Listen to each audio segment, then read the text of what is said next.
من الشيطان الرجيم بسم الله الرحمن الرحيم فإن آمنوا بمثل ما آمنتم به فقد اهتدوا وإن تولوا فإنما هم في شقاق فسيكفيكهم الله وهو السميع العليم صبغة الله ومن أحسن من الله صبغة ونحن له عابدون۔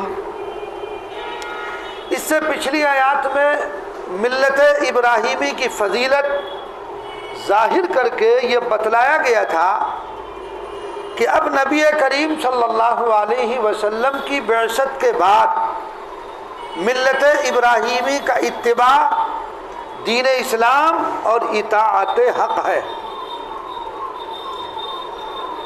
قرآن کریم نے دلائل کے ساتھ بتلا دیا کہ دین حق جس پر حضرت ابراہیم علیہ السلام قائم تھے، جس پر ان کی اولاد قائم رہی اور جس پر تمام انبیاء علیہم السلام قائم رہے، وہ یہی دین اسلام تھا۔ اس لیے یہودیت نصرانیت کے باطل عقیدوں کی تردید فرما کر یہود و نصارہ کو یہ دعوت دی گئی ہے کہ وہ دین حق جس کو نبی کریم صلی اللہ علیہ وسلم لے کر آئے اس کو قبول کر لو، اسی میں تمہاری کامیابی منحصر ہے اور وہی دین حق ہے، وہی صحیح راستہ ہے۔ یہ دعوت دی گئی ہے کس کو؟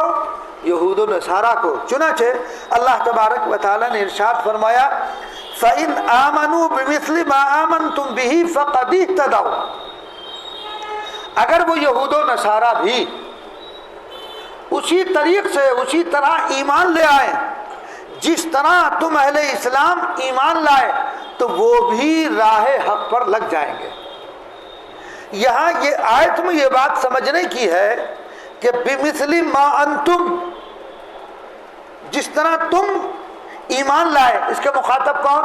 نبی کریم صلی اللہ علیہ وسلم کی ذات گرامی، صحابہ کرام رضی اللہ عنہم اجمعین، یعنی صحابہ کرام کے ایمان کو ایک مثالی نمونہ قرار دیا گیا ہے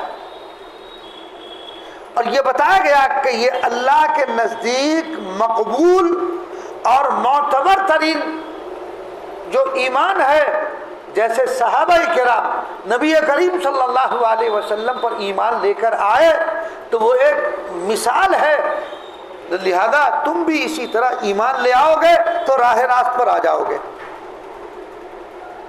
جو ایمان اور جو اعتقاد ان کا ہے وہی ایمان اور وہی اعتقاد تم بھی رکھو۔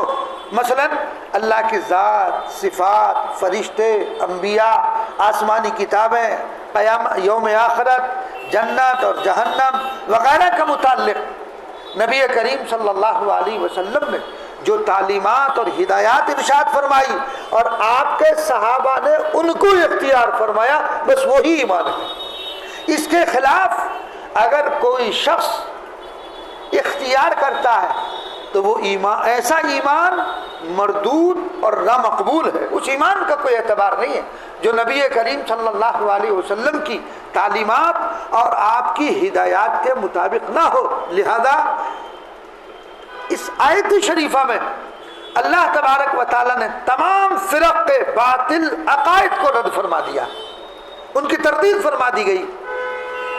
تو جو ایمان اللہ تبارک و تعالی کے نزدیک مقبول اور معتبر ہے وہ کون سا ہے؟ جس کی رسول اللہ صلی اللہ علیہ وسلم دعوت دے رہے ہیں، اسی کو ہمیں اختیار کرنا ہے۔ چنانچہ بِمِثْلِ مَا أَنْتُمْ سے یہود و نصارہ کا بھی رد ہوا۔ وہ کس طرح؟ چونکہ نصارہ کے بعض گروہ، بعض جماعت نصارہ میں سے انہوں نے پیغمبروں کی مخالفت کی، حتیٰ کہ بعض پیغمبروں کو انہوں نے قتل کر دیا۔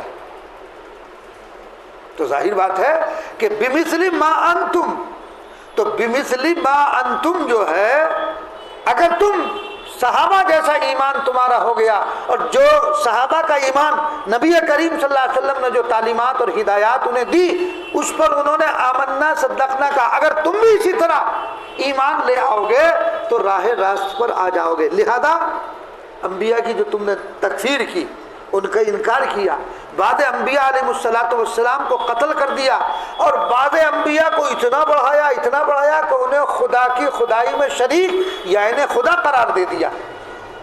یہ نبی کی تعلیم نہیں ہے، یہ ملت ابراہیمی نہیں ہے، یہ دین حق کی تعلیم نہیں ہے کہ نبی کو خدا کا مقام دے دیا جائے، یہ نبی کو خدا قرار دے دیا جائے۔ یہ تعلیم اللہ کی نہیں ہے، یہ تعلیم حضرت ابراہیم علیہ السلام کی نہیں ہے۔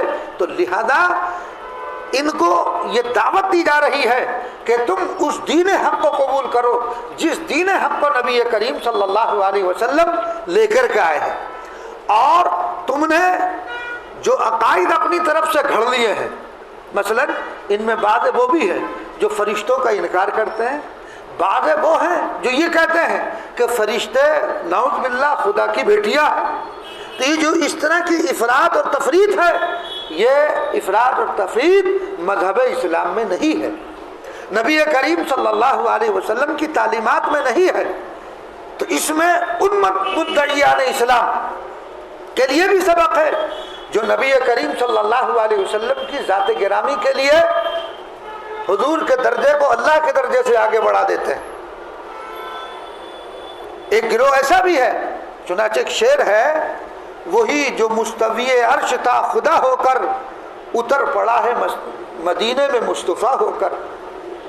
تو عرش پر مستوی کون ہے؟ اللہ تبارک و تعالیٰ کی ذات، تو حضور کو قرار دے دیا گیا، تو لہذا حضور کا درجہ اللہ سے بڑھا دیا گیا، تو اس کا نام تفریط ہے۔ لہذا جب یہ تفریط ہے تو اس آیت میں داخل ہو گیا فَإِنْ آمَنُوا بِمِثْلِ مَا أَنْتُمْ بِهِ۔ یہ صحابہ کا ایمان کہا، صحابہ نبی کریم صلی اللہ علیہ وسلم کی ذات گرامی کو اللہ کے بعد مانتے ہیں۔ اگر کوئی اللہ سے پہلے قرار دے تو ظاہر ہے اسے کیا کہا جائے گا؟ یہ نبی کریم صلی اللہ علیہ وسلم کی تعلیم نہیں ہے۔ یہود و نصارہ نے یہی تو کیا، کسی نے حضرت عیسیٰ علیہ السلام کو اللہ کا بیٹا قرار دے دیا، کسی نے حضرت عیسیٰ علیہ السلام کو اللہ کی الوہیت میں شریک ٹھہرا دیا، اور کسی نے عین خدا قرار دے دیا۔ یہ تو دین اسلام کی تعلیم نہیں ہے، یہ انبیاء کی تعلیم نہیں ہے۔ ان سے اگر یہ بات پوچھی جائے کہ تم جو حضرت عیسیٰ علیہ السلام کو اللہ کا بیٹا یا خدا قرار دے رہے ہو، ان کی تعلیمات میں کہیں ہے؟ اگر ہو تو دکھاؤ۔ ظاہر بات ہے کہیں بھی نہیں ہے۔ مشہور واقعہ میں نے آپ کو پہلے بھی سنایا ہوگا، ساؤتھ افریقہ کا ایک مسلمان جو تھا، ایک شخص کی دکان پر گیا اپنا کچھ سامان وغیرہ خریدنے کے لیے۔ وہ چونکہ مسلمان نہیں تھا، تم عیسائی تھا، وہ مسلمان نے یہ سوال کیا کہ عیسیٰ علیہ السلام کے متعلق جو تم خدا ہونے کا دعویٰ کرتے ہو یا خدا کی خدائی میں شریک ہونے کا دعویٰ کرتے ہو، یہ ان کی تعلیمات میں مجھے دکھا دو، میں مان لوں گا، میں مذہب اسلام کو چھوڑ دوں گا۔ کہنے لگا اچھا مجھے ایک ہفتے کا وقت دے دو، میں پھر بتاؤں گا۔ کہ ایک ہفتہ نہیں، 2 ہفتے کا۔ چنانچہ وہ چرچ میں گیا، اور چرچ میں جا کر جو پوپ تھے ان سے سوال کیا کہ یہ بتاؤ کہ حضرت عیسیٰ علیہ السلام کی تعلیم میں یہ کہاں ہے کہ ان کو خدا کی خدائی میں شریک یا ان کو عین خدا قرار دے دیا جائے؟ ظاہر بات ہے کہیں نہیں۔ وہ پوپ جو ہے اپنے مطالعے میں ذہن دوڑانے لگا، لیکن کہیں ہو تو بتائے، کہیں بھی نہیں۔ اس نے بھی وقت مانگا، پھر وہ دوبارہ گیا، غرض یہ کہ وہ جو پوپ تھا وہ ایمان لے آیا، اس نے مذہب نصرانیت کو چھوڑ دیا۔ اس سے اوپر جو پوپ تھے اس نے ان سے سوال کیا کہ کیا حضرت عیسیٰ علیہ السلام کی تعلیمات میں کہیں ایسا ہے؟ تو ایسا تو کہیں بھی نہیں ہے۔ نبی تو یہ تعلیم دے ہی نہیں سکتا ہے کہ مجھے خدا قرار دو یا میں اللہ کی الوہیت میں شریک ہوں، نبی یہ تعلیم نہیں دے سکتا۔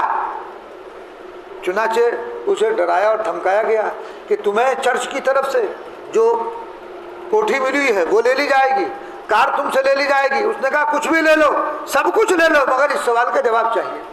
تو سوال کا جواب تھا ہی نہیں۔ تو حقیقت یہ ہے اللہ تبارک و تعالیٰ نے ان کے اس اعتقاد کی بھی تردید فرما دی کہ تمہارا جو اعتقاد ہے، ان میں سے ایک گروہ یہ کہتا ہے کہ عیسیٰ علیہ السلام اللہ کے بیٹے ہیں، ایک گروہ یہ کہتا ہے کہ عیسیٰ علیہ السلام اللہ کی الوہیت میں شریک ہے، تثلیث کے قائل ہے کہ خدا تین ہے، اس کی بھی تردید فرما دی گئی۔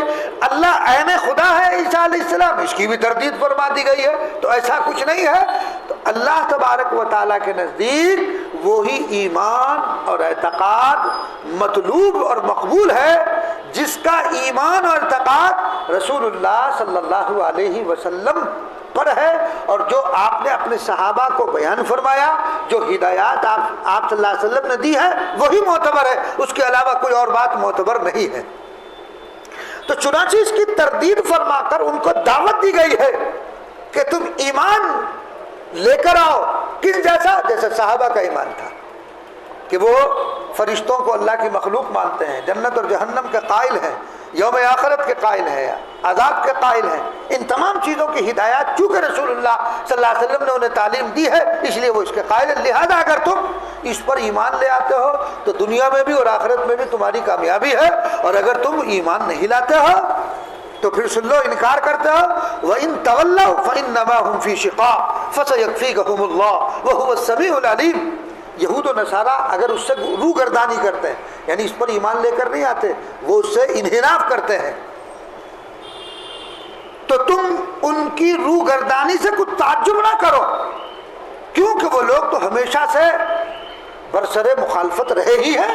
یہ کوئی نئی بات نہیں ہے یہود و نصارہ کی۔ انہوں نے تو حضرت موسیٰ علیہ السلام کی سے اختلاف کیا، عیسیٰ علیہ السلام کو نہیں مانا، تو یہ تو چلا رہا ہے۔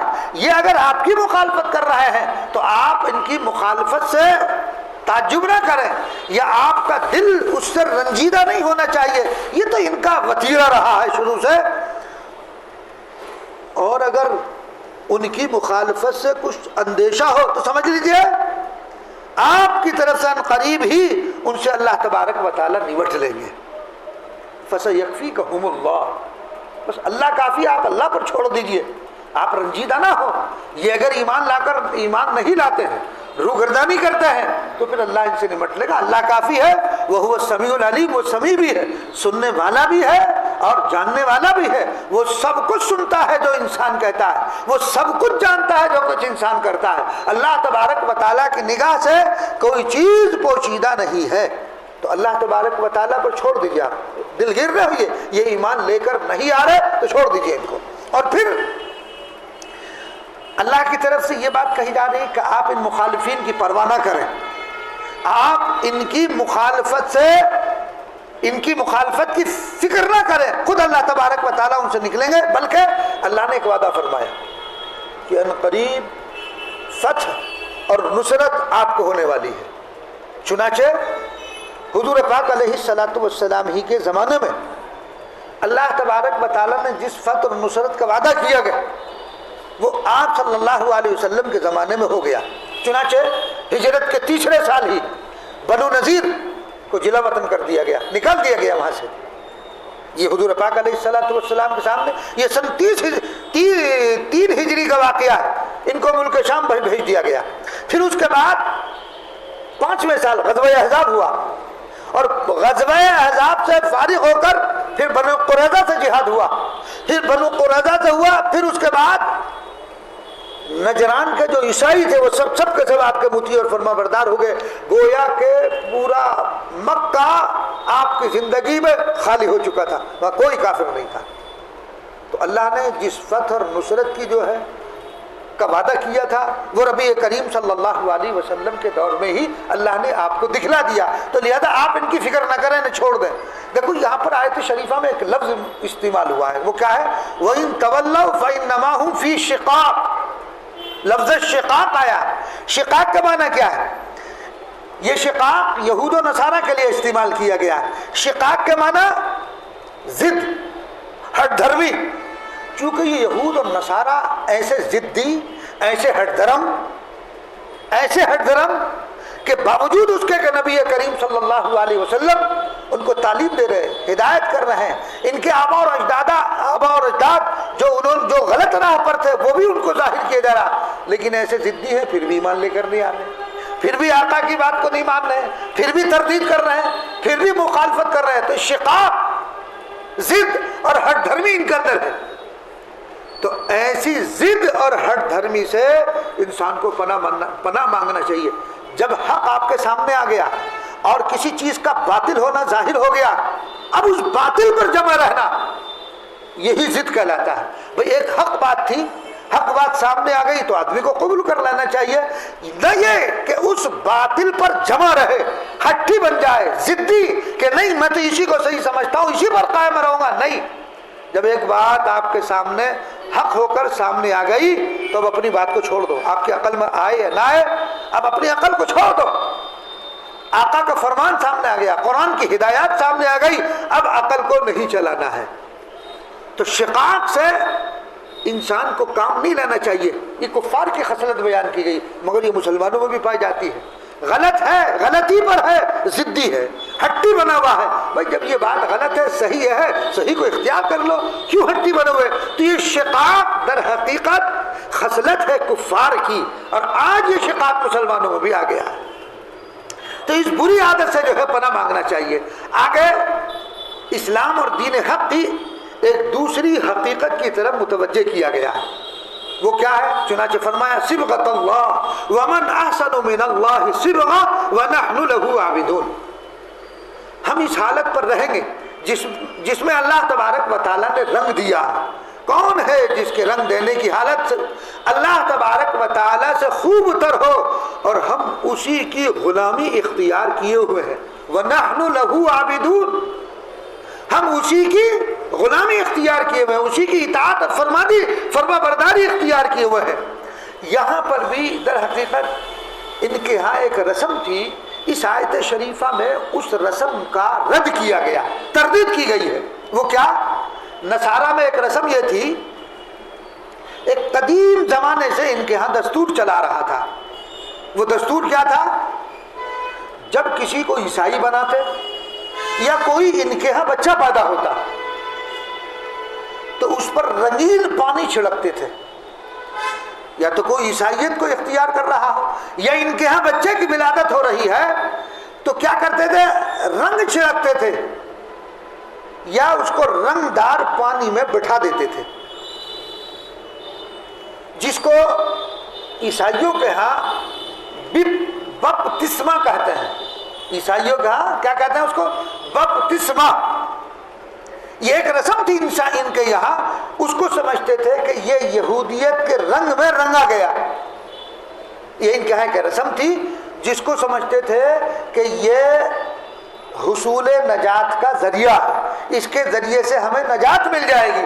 تو رنگ چھڑکا، رنگ میں بٹھا دیا، گویا کہ جو ظاہری رنگ ہے سمجھتے تھے کہ عیسائیت کا رنگ اس پر چڑھ گیا، یہ عیسائیت کے رنگ میں رنگ گیا۔ تو اس آیت میں ان کے عقیدے اور خیالات، ان خیالات کی تردید فرمائی گئی ہے۔ صبغۃ اللہ، اصل رنگ تو اللہ کا ہے، اور وہ کیا ہے؟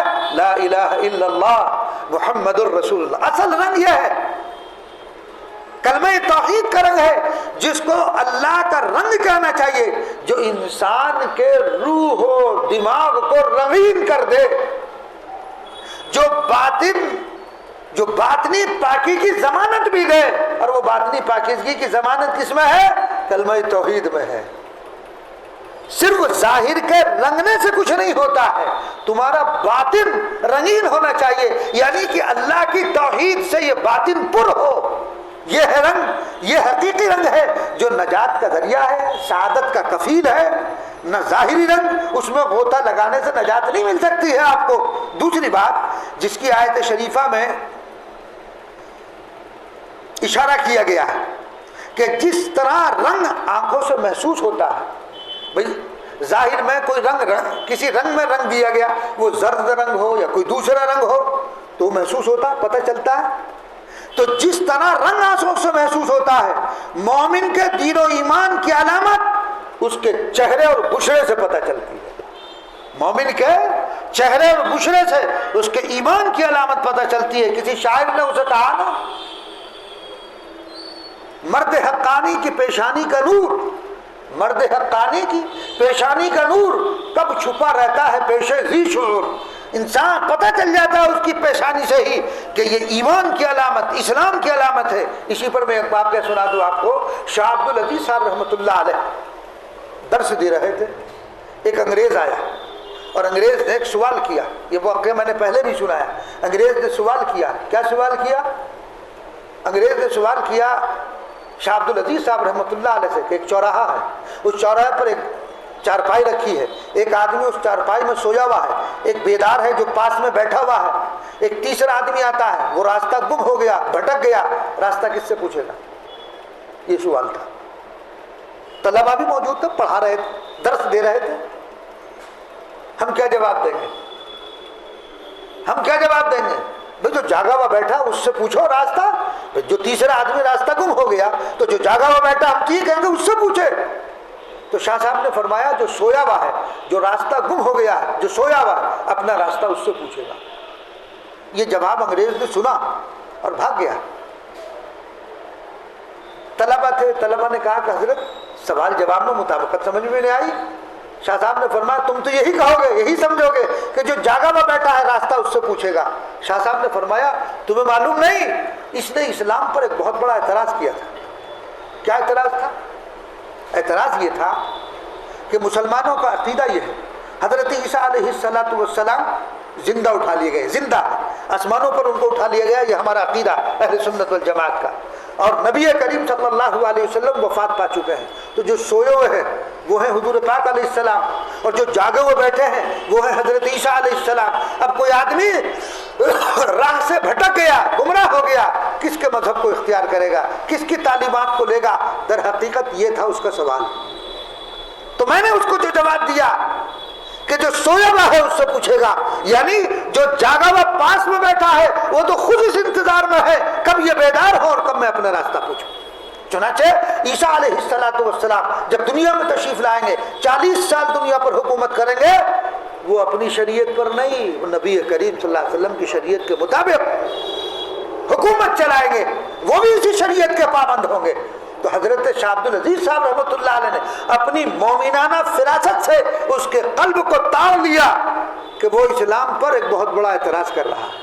تو اس لیے اللہ تبارک و تعالی بعض مرتبہ بعض کے احوال کو منکشف کر دیتے ہیں، پتہ چل جاتا ہے، تو مومن کے حلیے اور بشرے سے معلوم ہوتا کہ ہاں یہ مومن ہے، ہاں یہ آدمی مومن ہے.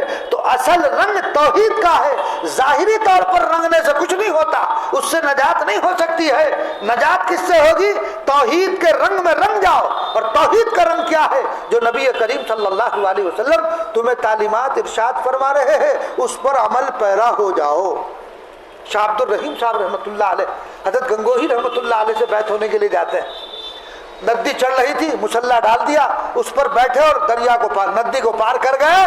جب حضرت گنگوہی رحمۃ اللہ علیہ کے خانقاہ میں داخل ہوئے، جیسے قدم رکھا حضرت کی نظر پڑی، فرمایا تم تو جادوگر ہو، یہاں کیا کرنے آئے ہو؟ کیا فرمایا؟ تم تو جادوگر ہو، یہاں کیا کرنے کے لیے آئے ہو؟ کہا حضرت توبہ، میں توبہ کرتا ہوں، غلطی ہو گئی، آئندہ ایسی غلطی نہیں کروں گا. تائب ہوئے. تو در حقیقت اللہ تبارک و تعالیٰ اپنے بعض بندوں پر بعض احوال کو منکشف فرما دیتے ہیں. تو اس لیے اصل رنگ توحید کا ہے. ظاہری طور پر کوئی رنگ چڑھا دے. حضرت کا تو معاملہ عجیب تھا. حضرت گنگوہی رحمۃ اللہ علیہ کا ایک خادم تھا. ایک شخص آیا حضرت گنگوہی رحمۃ اللہ علیہ سے بیعت ہونے کے لیے، ضد کرنے لگا کہ حضرت مجھے بیعت کر لو. حضرت نے انکار کر دیا کہ میں نے اس کو بیعت نہیں کر سکتا. پھر جو خادم جو ایک حاجی جی تھے حضرت کے پاس رہا کرتے تو انہوں نے کہا حضرت بیعت کر لو جب اتنا اصرار کر رہا. حضرت نے کہا نہیں میں بیعت نہیں کروں گا اس کو. حاجی وہ جو حضرت کے پاس رہتے تھے اس کو اپنے گھر لے گئے. گھر لے جا کے اسے کھانا کھلایا، خوب دیر تک اس سے باتیں کی، تھکا دیا. 1 بج گئے، 1:30 بج گئے، وہ سو گیا. اپنا تھیلا نکالا، ٹانگا اور سو گیا. جب حاجی جی نے دیکھا کہ یہ بالکل سو گیا، خراٹے لینے لگا تو اس کا تھیلا اتارا. تھیلا اتار کر کاغذات چیک کیے. جب کاغذات چیک کیے تو وہ CID تھا. وہ کون تھا؟ CID. اب ان کو فکر ہو کہ حضرت کو جا کے بتاؤں جلدی سے. فجر کا وقت ہوتا ہے، یہ فوراً حضرت کے خانقاہ میں پہنچتے ہیں. جیسے ہی قدم رکھا حضرت نے فرمایا کہ حاجی جی ہماری بات کا یقین نہیں آتا، دیکھ کر یقین آیا ہے. یہ ہے بزرگوں کی بات. ہماری بات کا یقین نہیں آیا، دیکھ کر یقین آیا. پہلے ہی بتا دیا تو اللہ تبارک و تعالیٰ منکشف کرتا ہے احوال کو. تو بہرحال جو اصل رنگ ہے وہ کس کا؟ توحید کا رنگ ہے. یہ ظاہری طور پر کوئی رنگ میں رنگ دے یہ رنگ نہیں ہے, یہ نجات کا ذریعہ نہیں بن سکتا ہے.